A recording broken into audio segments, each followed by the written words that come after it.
نحمده ونصلي على رسوله الكريم أما بعد أعوذ بالله من الشيطان الرجيم بسم الله الرحمن الرحيم والعاديات ضبحا فالموريات قدحا فالمغيرات صبحا فأثرن به نقعا فوسطن به جمعا إن الإنسان لربه لكنود وإنه على ذلك لشهيد وإنه لحب الخير لشديد أفلا يعلم إذا بعثر ما في القبور وحصل ما في الصدور إن ربهم بهم يومئذ لخبير صدق اللہ العظیم۔ معزز حاضرین گرامی، جس سورہ مبارکہ کی میں نے تلاوت کی ہے، قرآن کریم کی وہ مقدس سورت ہے جو اکثر و بیشتر کثرت کے ساتھ نماز میں پڑھی جاتی ہے۔ ہم اور آپ پڑھتے ہیں، بہت سارے لوگوں کو یاد بھی ہیں۔ اگر اس سورت کا خلاصہ اور مفہوم سمجھ کر نماز میں پڑھیں گے تو پھر نماز کی لذت میں بھی دوبالگی آ جائے گی، مزہ آئے گا کہ اس سورت میں اللہ کیا پیغام دے رہا ہے۔ اس سورت کو سمجھنے کے لیے سب سے پہلے اس بات کا سمجھنا ضروری ہے کہ انسان دو چیزوں سے بنا ہے، روح اور جسم۔ جسم ایک الگ مخلوق ہے، روح ایک اللہ کا الگ امر ہے، یہ دونوں الگ الگ چیزیں ہیں۔ اگر بدن میں روح نہیں تو ہم انسان بھی نہیں کہتے، لاش کہتے ہیں۔ بدن کے اندر اللہ کا یہ امر، روح جب ڈالی جائے گی تو اب اسے ہم انسان کہیں گے۔ دونوں الگ الگ چیزیں۔ جب تک روح کا کنیکشن باڈی کے ساتھ ہے تو وہ انسان ہے، وہی روح جب باڈی سے باہر نکل جاتی ہے تو اب وہ انسان نہیں رہا، اب وہ لاش ہو گئی ہے۔ اگر ہم اتنی بات سمجھ گئے تو اب یہ سمجھنا ضروری ہے کہ جس طرح ایک انسان کا جسم اور باڈی، انسان کا بدن بیمار ہوتا ہے، اسی طرح انسان کی جو روح ہے وہ بھی بیمار ہوتی ہے۔ بدن بھی بیمار ہوتا ہے اور روح بھی بیمار ہوتی ہے۔ بدن تندرست ہوتا ہے، روح بھی تندرست ہوتی ہے۔ جس طرح جسمانی بیماری کا علاج کرنے کے لیے ہم ڈاکٹروں کے پیچھے جاتے ہیں، ہسپتال جاتے ہیں، شفا خانہ جاتے ہیں، ہم فکر مند رہتے ہیں، اسی طرح جب ہماری روح بیمار ہو جائے تو اسی طرح ہمیں فکر مند رہنے کی ضرورت ہے۔ اب جسمانی بیماری کیا ہے؟ بخار آ گیا، نزلہ ہے، زکام ہے، سردی ہے، اور آج کل مختلف بیماریاں ہیں جو عام ہیں۔ شوگر ہے، بلڈ پریشر کا مریض ہے، دل کا مرض ہے، یہ سب جسمانی بیماری ہے جس کو دور کیے بغیر اور جس کا علاج کیے بغیر ہمیں چین محسوس نہیں ہوتا۔ ایک طرف روح ہے، یہ کب بیمار ہوتی ہے؟ اور روحانی بیماری کیا ہے؟ حسد، جلن، تکبر، گھمنڈ، کینہ کپٹ، غرور، کفر و شرک، ریاکاری، دکھلاوا، دشمنی، یہ سب کیا ہے؟ یہ سب روح کی بیماری ہے۔ تو کیا جب ہماری روح بیمار ہوگی تو ہمیں ہمیں فکر مند نہیں رہنا چاہیے کہ ہماری روح بھی صحیح ہو جائے، اس کا بھی برابر علاج ہو؟ آئیے دیکھتے ہیں اس سورہ مبارکہ میں ایک روحانی بیماری کا اللہ نے پتہ بتایا ہے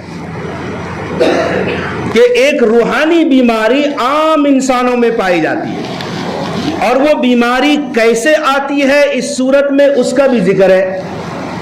بیماری کیا ہے، یہ بیماری کیوں آتی ہے؟ پھر اس بیماری کا علاج کیا ہے اس کا بھی اس میں حل بتایا ہے. اس صورت میں 3 چیزیں ہیں: مرض کیا ہے، سبب مرض کیا ہے، اور مرض کا علاج کیا ہے. لیکن قربان جاؤں یہ ایسی دلچسپ صورت ہے کہ اس کی سٹارٹنگ اور شروعات ہی بڑا دلچسپ ہے.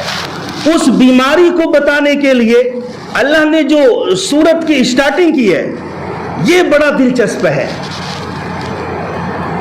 قرآن کریم میں اللہ تعالیٰ نے فرمایا والعادیات ضبحا، گھوڑوں کی قسم اللہ نے کھائی. قسم ہے ان گھوڑوں کی جو ہانپتے ہوئے دوڑتے ہیں. والعادیات، عادیات کہتے ہیں تیز بھاگنے والے کو، اور ضبحن ہانپنے کو کہتے ہیں. قسم ہے ان گھوڑوں کی جو ہانپ کر چلتے ہیں. یہاں اللہ نے قسم کیوں کھائی؟ اللہ نے قرآن میں مختلف جگہوں پر مختلف مخلوقات کی قسم کھائی ہے. یہ اللہ کی امتیازی شان ہے، ہمارے لیے جائز نہیں ہے. یہ اللہ کی شان ہے. اللہ کسی بھی مخلوق کی قسم اٹھائے، انسان نہیں اٹھا سکتا، کسی بھی مخلوق کی قسم نہیں کھا سکتا. لیکن جیسے ہمارے معاشرے میں رائج ہے، کوئی ماں کی قسم کھا رہا ہے، کوئی باپ کی قسم کھا رہا ہے. خواتین بچے کے سر پر ہاتھ رکھ کر قسم کھاتی ہے کہ اس بچے کے سر پر ہاتھ رکھ کر قسم کھاتی ہے. یہ سب گناہ ناجائز ہے، اللہ ناراض ہوتا ہے اس سے. کسی کی بھی ہم قسم نہیں کھا سکتے. ہاں اگر کبھی ضرورت پڑ جائے کہ قسم کے بغیر چارہ ہی نہیں ہے اور قسم کھانی ہی پڑے تو صرف اللہ کے نام کی قسم کھائیں. اللہ کی قسم کھا سکتا ہے، وہ بھی مجبوری میں کہ اس کے بغیر چارہ نہ ہو. اللہ کے علاوہ کسی کی بھی ہم قسم نہیں کھا سکتے، سخت گناہ کا کام ہے. لیکن یہ اللہ کی شان ہے. کبھی کوہ طور کی قسم کھا رہا ہے، کہیں تین اور انجیر اور زیتون کی قسم کھا رہا ہے، کہیں مکہ مکرمہ کی قسم اٹھا رہا ہے. یہ اللہ کی شان ہے. اور قسم اللہ اس لیے اٹھا کر بات کرنا چاہتا ہے تاکہ اگلے جو بات آ رہی ہے نا وہ بڑی اہم بات بیان کی جا رہی ہے. والعادیات ضبحا، قسم ہے ان گھوڑوں کی جو ہانپ کر چلتے ہیں. جب گھوڑے تیز ترار روانی کے ساتھ جب گھوڑے چلتے ہیں تو ان گھوڑوں کے سینوں سے ہانپنے کی آواز آتی ہے. یہ ایک صفت ہے گھوڑے میں، اور جانوروں میں یہ صفت نہیں ہے. گھوڑے اکثر تیز ترار اور تیز رفتاری میں ہانپتے ہوئے چلتے ہیں. یہ مجاہدین کے گھوڑے مراد ہیں. فالموریات قدحا، پھر اپنا پاؤں مار کر آگ جھاڑتے ہیں. پاؤں مار کر آگ جھاڑتے ہیں. گھوڑا ویسے بھی نہایت دلچسپ جانور ہے. ہمارے پیارے آقا صلی اللہ علیہ وسلم کو گھوڑا بہت پسند ہے. ہمارے نبی کے پاس 10 گھوڑے تھے تقریباً.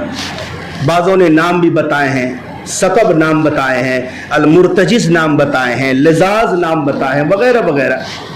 سبحا نام ہے. ہمارے آقا کو گھوڑے کی سواری بہت پسند تھی، اور یہ قدیم زمانے میں سب سے بہترین سواری.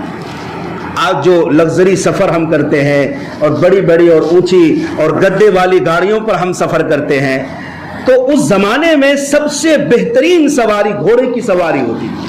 ہمارے پیارے آقا گھڑ سواری بھی کرتے تھے، دوڑ بھی لگاتے تھے.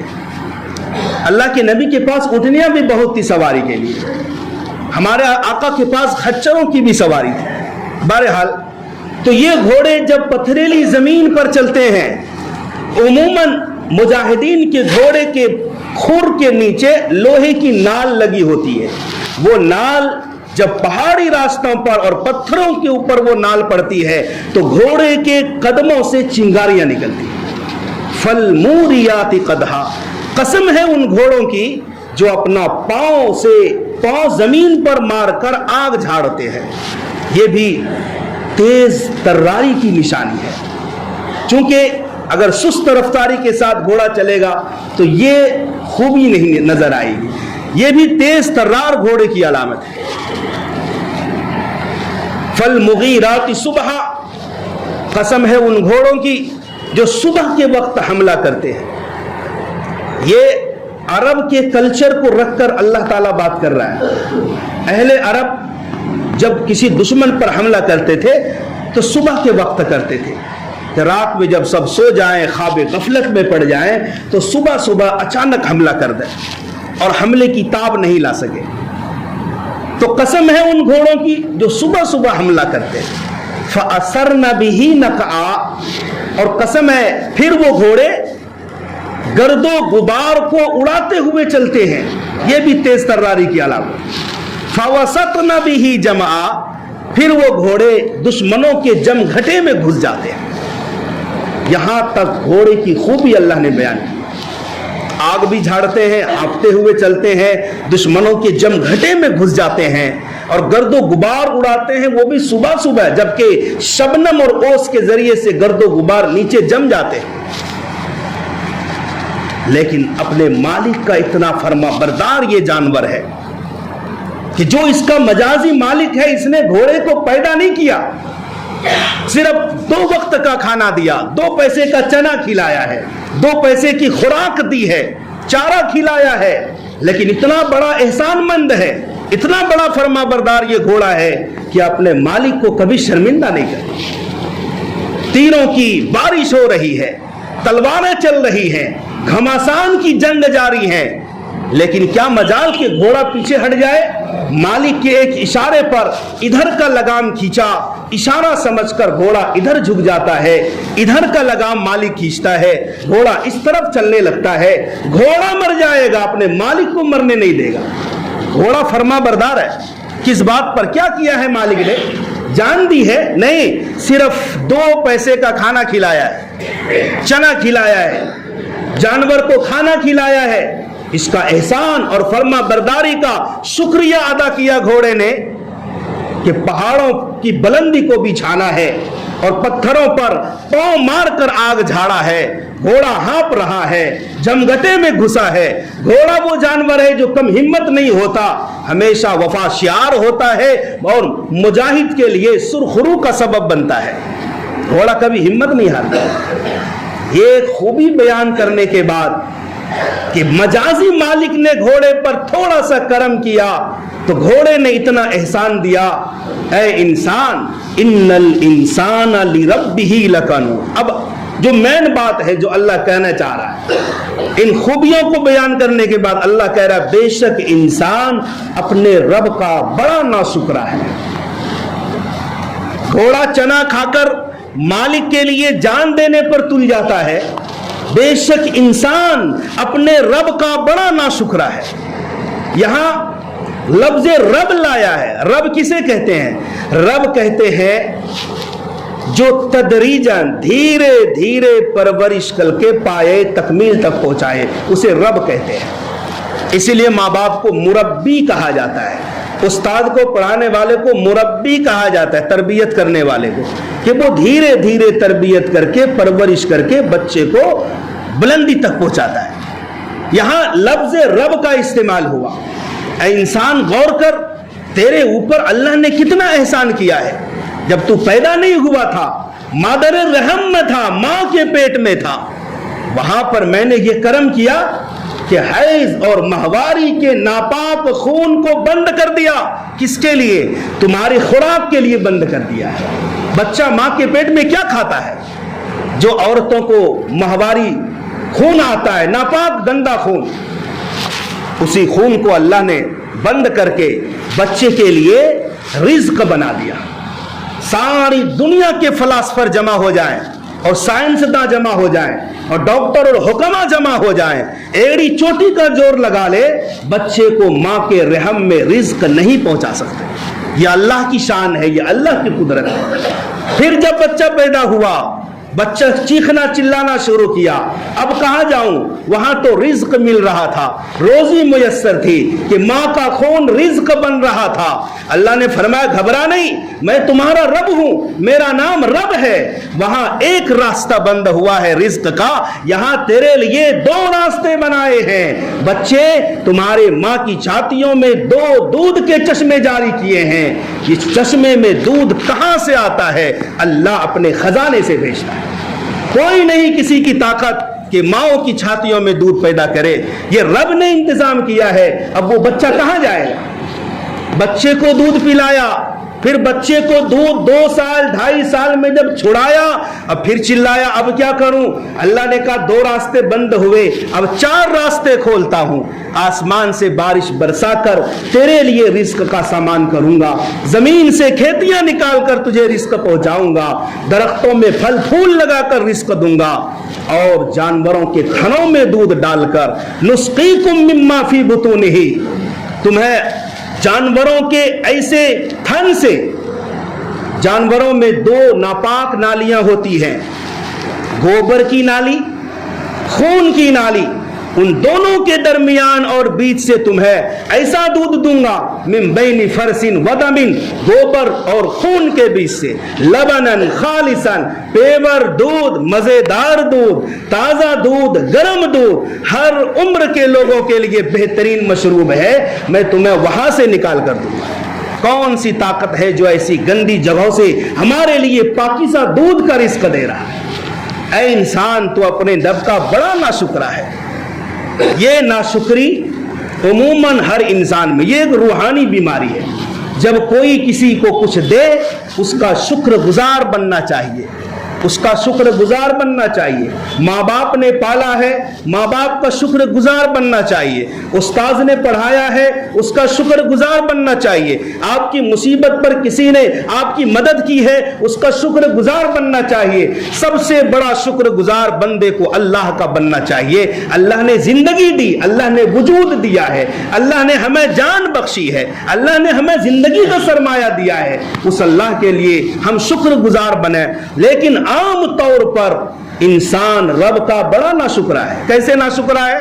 اگلی آیت میں کہا وَإِنَّهُ عَلَى ذَلِكَ لَشَدِيدٌ، انسان خود جب غور کرے گا نا، اسے خود پتا ہے کہ میں رب کا شکر گزار ہوں یا ناشکرا ہوں۔ ہر انسان اپنی زندگی میں غور کرے، رات دن پہ غور کرے، گھنٹے لمحے منٹ پر غور کرے، یہ بات اجاگر ہوگی کہ میں اپنے رب کا شکر گزار ہوں یا اپنے رب کا ناشکرا ہوں۔ انسان خود اس بات کا فیصلہ کرے گا۔ اچھا، یہ ناشکری کیوں پیدا ہوتی ہے؟ ایک تو یہ بیماری ہو گئی کہ انسان ناشکرا ہے، رب کا بڑا نافرمان ہے۔ یہ کیوں ہے؟ اگلی آیت میں اللہ نے اس کا سبب بتایا، وَإِنَّهُ لِحُبِّ الْخَيْرِ لَشَدِيدٌ، یہ ناشکرا اس لیے ہے کہ انسان مال کی محبت میں بہت سخت ہے، بہت پکا ہے۔ حضرات، مال کا کمانا کوئی عیب کی چیز نہیں، مال کا کمانا تو بعض مرتبہ فرض بھی ہے۔ آپ نہیں کمائیں گے تو گنہگار ہوں، آپ کے بچوں کا حق ہے آپ کے اوپر، آپ کی بیوی کا حق ہے، ماں باپ کا حق ہے، تو مال کا کمانا تو فرض ہے۔ مال کا خرچ کرنا بھی غلط نہیں ہے، مال کا جمع کرنا بھی غلط نہیں ہے۔ غلط کیا ہے؟ مال کی محبت دل میں نہ آنے دو۔ اگر دل میں محبت آ گئی تو پھر یہ غلط چیز ہے۔ عثمان غنی دنیا کا اور مسلمانوں کا سب سے بڑا سیٹ، غنی سیٹ کو کہتے ہیں، بہت بڑا سیٹ، ملک شام سے تجارت کرتے تھے، 700 اونٹنیاں ماں ساز و سامان کے آئی ہیں، لیکن اس مال سے عثمان غنی نے اپنا ذاتی نفع نہیں اٹھایا، 700 اونٹنیاں ماں ساز و سامان کے مدینے کے فقراء پر تقسیم کر دی، کیونکہ قحط پڑا ہوا تھا۔ اس مال کی محبت اپنے دل سے باہر رکھا۔ اسی لیے بزرگوں نے کہا کہ کشتی میں جب تک پانی نہیں ہے، کشتی پانی کے اوپر چلے گی، کشتی محفوظ رہے گی، سیف رہے گی، لیکن جب وہ پانی کشتی میں آ جائے گا تو کشتی ڈوب جائے گی۔ مال ہے، خوب کماؤ، جمع کرو، خرچ کرو، لیکن اس کی محبت دل میں نہ آئے۔ اس کا کیا مطلب ہے؟ اس کا مطلب یہ ہے کہ اگر مال کی محبت کی وجہ سے تم اللہ کے حکموں سے دور ہو رہے ہو، مال کے کمانے کی وجہ سے تم رب کی نماز سے دوری بنا رہے ہو اور رب کی نافرمانیاں کر رہے ہو، اس کا مطلب یہ ہے کہ تمہارے دل میں مال کی محبت اللہ کی محبت سے زیادہ ہے۔ یہی چیز رب کو ناپسند ہے۔ مال کا کمانا، عبد الرحمن ابن عوف رضی اللہ تعالی عنہ صحابہ کے دوسرے سب سے بڑے سیٹ ہیں۔ جب آپ کا انتقال ہوا، آپ نے میراث میں جو جائیداد چھوڑی, جو مال چھوڑا, اتنا تھا کہ سونے کی اینٹیں تھی, ان اینٹوں کو آری کے ذریعے سے اور کلہاڑی کے ذریعے سے توڑی جاتی, اتنا بڑا سیٹ, لیکن مال کی محبت کو سینے میں نہیں آنے دیا.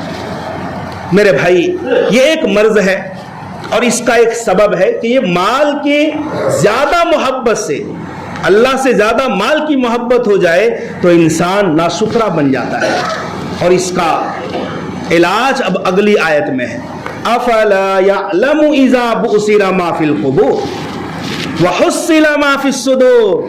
افلا, آ کے معنی کیا اور فا کے معنی تو کیا انسان کو معلوم نہیں؟ افلا یعلم, کیا انسان کو معلوم نہیں؟ اذا بؤثر ما فی القبور, جب مردوں کو قبروں سے زندہ کیے جائے, جتنے قبریں ہیں سب میں مردے ہیں, جب مردوں کو قبروں سے اٹھایا جائے گا, وحصل ما فی الصدور, اور سینوں میں چھپے ہوئے بھید کو اجاگر کر دیا جائے گا, اس دن انسان کو پتہ چلے گا کہ جس مال کی محبت میں میں نے خوب مال جمع کیا, خوب کمایا, انبار لگا دیے, ہمیں بھی تو قبر میں جانا ہے, وہاں جا کر افسوس ہوگا. کاش میں جمع کر کے نہیں آتا, کیونکہ وہ ہمارے کام نہیں آیا, وہ دوسروں کے کام آ گیا. جب انسان موت اور موت کے بعد والی زندگی کو اپنا لائحہ عمل بنائے گا, سوچے گا, فکر کرے گا, تو مال کی جو دلی محبت ہے وہ نکل جائے گی. موت پر سب چیزیں ختم ہو جاتی ہے. صرف موت ہی نہیں, موت کے جو مقدمات ہیں وہاں بھی چیزوں کا مزہ نہیں رہتا. موت کے 2 مقدمات ہیں. نمبر 1, موت کا ایک مقدمہ ہے بڑھاپا.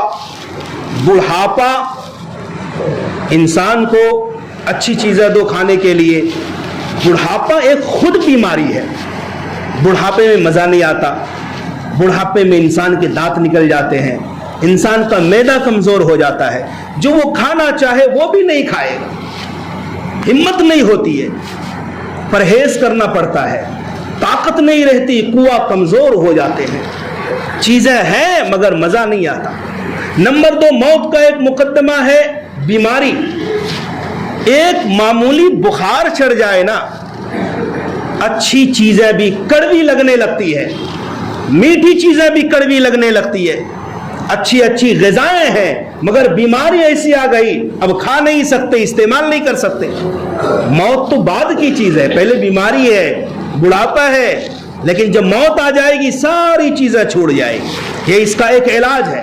اسی لیے بزرگوں نے, اکابرین نے یہ ہمارے لیے عمل بتایا ہے کہ دیکھو دن میں کئی مرتبہ یا کم سے کم 1 مرتبہ, اور اس 1 مرتبے میں بھی اس وقت جب آپ دنیا کا کوئی کام نہیں کرتے ہیں, سونے کے وقت, جب انسان بستر پر رات میں لیٹنے لگے نا, وہ ایک ایسا وقت ہے کہ انسان دنیا کا بھی کوئی کام نہیں کرتا ہے. اس وقت 2-4 منٹ تو اس طرح سے گزر جاتا ہے کہ انسان کو نیند نہیں آتی, کسی کو گھنٹوں نیند نہیں آتی. تو وہ جو تھوڑا سا وقفہ ہے, اس وقفے میں روزانہ انسان غور کرے, فکر کرے. کیا فکر کرے؟ کہ میرا انتقال ہو گیا. یہ تصور بٹھائے ذہن میں, میرا کیا ہو گیا ہے؟ انتقال ہو, میں مر چکا ہوں. لوگ غسل دے رہے ہیں, مجھے کفن پہنا رہے ہیں, میرا جنازہ ادا ہو رہا ہے, اور مجھے منو مٹی کے نیچے ڈالا جا رہا ہے. پھر میرے پاس کوئی نہیں, سب چلے گئے.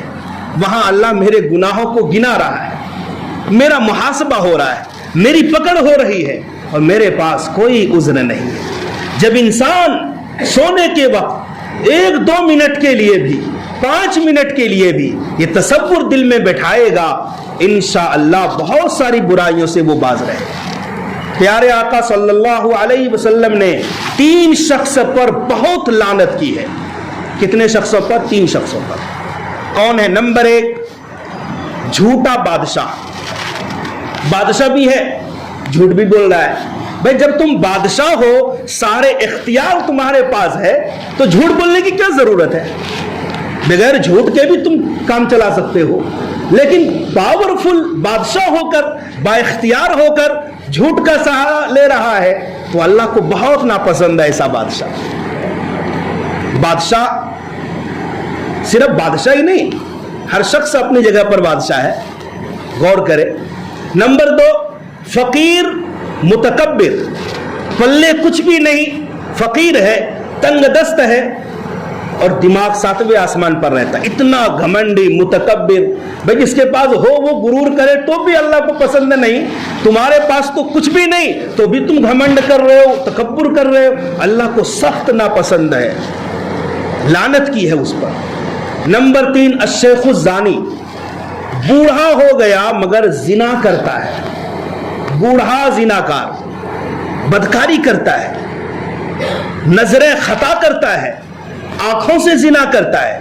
وہ جوان آدمی کرے، اس کی عمر ہے، وہ بھی جائز نہیں ہے نا، جوان آدمی کرے، قوہ مضبوط ہے، خطا ہوتی ہے، وہ بھی درست نہیں ہے، لیکن بوڑھا ہو گیا، اب تو تجھے مسجد میں آ کر پڑا رہنا چاہیے، اب تو تجھے اللہ کی نافرمانی نہیں کرنی چاہیے، لیکن بوڑھا ہو گیا پھر بھی گناہ نہیں چھوڑ رہا ہے، اللہ کو بڑا سخت ناپسند ہے، اور ایسے بوڑھوں پر اللہ کی سخت لعنت۔